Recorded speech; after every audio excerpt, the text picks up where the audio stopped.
Did you know coffee can enhance the flavors of your favorite desserts, making them even more delicious? If you've never tried it, you're missing out. Welcome back to Tea and Coffee Explorers. Today we're uncovering how coffee can transform desserts, adding depth and richness to your favorite treats. Many think coffee is just for drinking, but it's also a game changer in baking. It enhances sweetness, balances flavors, and makes chocolate taste even better. So why not use it more often? Coffee works wonders in desserts like tiramisu, chocolate cakes, and ice creams.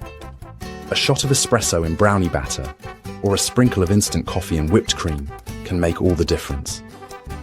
And if you love coffee-flavored treats, check our previous video on coffee ice cream. Coffee isn't just for drinking, it's a secret ingredient that can elevate any dessert.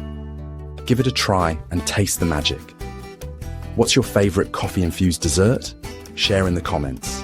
Don't forget to like, subscribe, and check out my previous video, Coffee Ice Cream Recipe, the ultimate dessert for coffee lovers, for more inspiration.